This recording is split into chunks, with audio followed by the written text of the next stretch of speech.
The session that I'm going to carry out is a bit technical, but I've tried not to put in too many technical jargons. Since morning, it has been quite inquisitive for us to know what are the elements that government is actually taking on from a cloud perspective, and we have got quite a good insights in terms of the Meghraj cloud initiative which has been taken. The purpose of my presentation is to come up with or propose a framework, a model which government can actually look into, which would enable them to derive benefits into the cloud. So this is not too technical, but it has few of the technical elements required for some understanding. So just to broadly speak in terms of what cloud entails, it consists of the cloud consumer, which are the end government users or the public. It consists of a cloud provider, which is the service provider which actually provides all the capabilities in terms of delivering these services on cloud. You have the cloud carrier, which connects the cloud consumer to the cloud broker, which could be a telecom media, a carrier. And then there are two more elements into this. You have the cloud auditor, which takes care of the cloud related audits for the applications, for the information which is residing on the cloud. And then you have a cloud broker. A cloud broker is a new concept which has been introduced here. The intention of proposing this model is government can actually look at this framework and then identify how it can bring in governance through the cloud auditor and cloud broker coming in place. So what we are referring here is cloud consumer, cloud auditor and cloud broker being elements of the governance model. Slightly to go further into this architecture, you will see that the cloud provider provides everything in terms of cloud services, right from orchestration and cloud service management. On the orchestration, there is a service layer which enables everyone, the cloud consumer, to actually avail the infrastructure as a service, platform as a service, software as a service layer.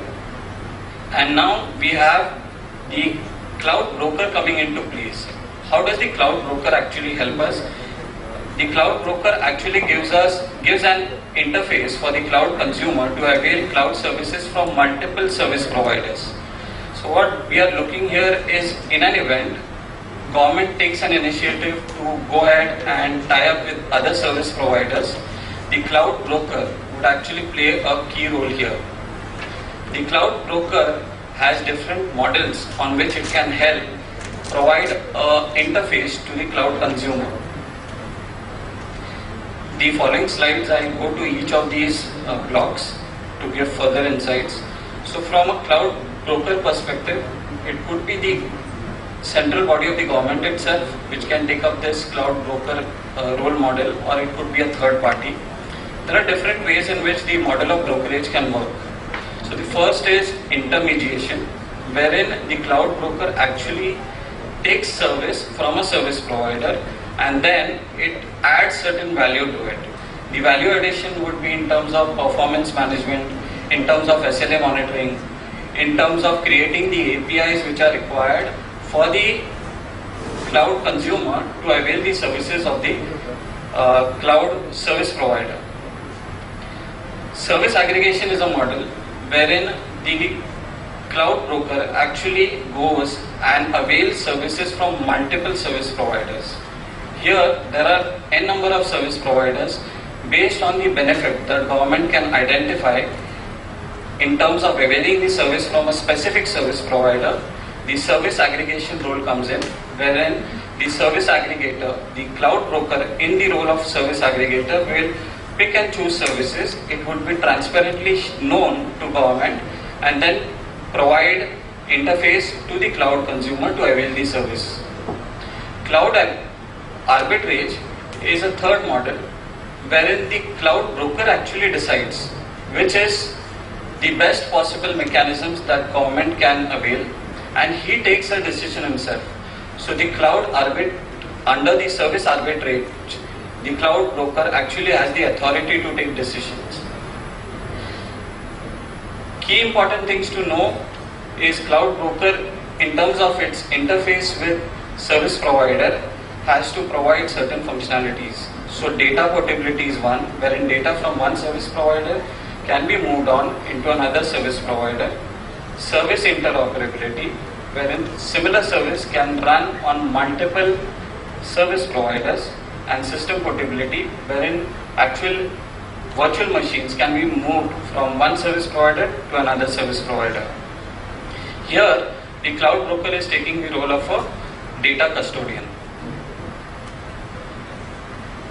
The cloud auditor is a function. It is a role which again can be done either by the government body itself, or it could be through an outsourced vendor, wherein the cloud auditor carries out several audits pertaining to the services which are being provided by the service provider.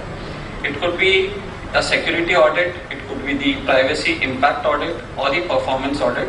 Whatever has been agreed by the service provider, it is the cloud auditor who now tries and engages into a scenario wherein the cloud auditor actually goes and checks into the nitty-gritties of whether those services are actually being delivered.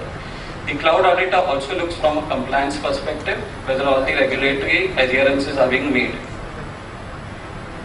Cloud consumer is the actual consumer of the cloud services. The cloud consumer is the owner of data. In this scenario, the classification of data is done by the cloud consumer, and the cloud consumer defines who has access control for all of the applications which are being provided on cloud. So based on the definition of data classification which is being done by cloud consumer, cloud broker takes on the role of managing and implementing all those services for the cloud consumer. It is important to know that though applications are being moved onto cloud, the accountability of data still resides with the cloud consumer. The responsibility actually goes on to the cloud broker, or it could be the service provider, but the accountability of the data still resides with the cloud consumer.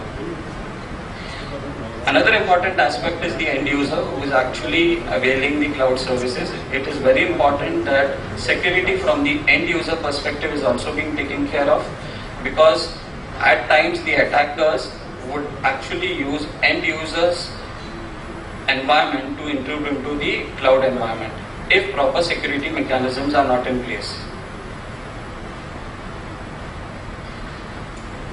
Just to give you an insight of what cloud service provider can help us with, there is always a fear that there would be loss of control when it comes to cloud being hosted onto a third-party service provider. So access control mechanisms can be deployed, monitoring can be done by the cloud consumer, which can again be looked into by the cloud broker to see how control of data is being taken care of.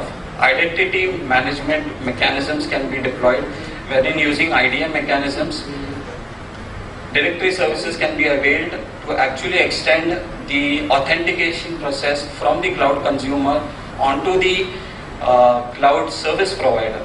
What happens over here is the cloud broker engages in the whole process to ensure that APIs are being developed to actually do the handshake.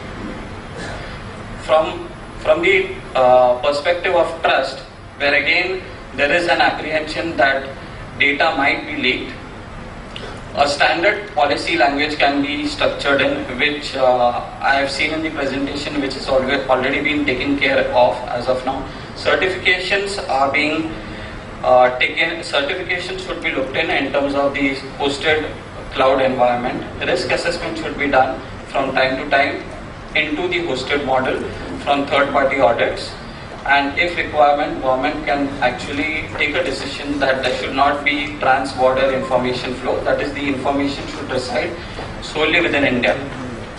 From a multi-tenancy perspective, it could be a private cloud that government can actually look into, or a community cloud, and there needs to be strong separation in terms of logical and physical aspects for ensuring that security is being taken care of. Cloud service management is an entity which the cloud service provider actually engages in. The cloud broker here plays an important role, as I mentioned here again. It is the data portability, the service interoperability, and the system portability which the cloud broker derives benefit from by engaging with multiple service providers. Just a final slide on various solutions that we have worked on. We have case scenarios wherein cooperative banks have actually come together, set up a cloud which is more of a public-private cloud because it is being shared by multiple cooperative banks and hosted into a third-party data center, which is Wipro Data Center. We also have seen applications such as email being looked in for being hosted onto a cloud environment. Earlier in the presentations, it was mentioned that even public data can be looked on as one of the means to be put onto the cloud environment. And alternatively, from a disaster recovery perspective, government can also think of utilizing the public cloud environment. So with that, I would like to thank everyone for hearing me. Thank you.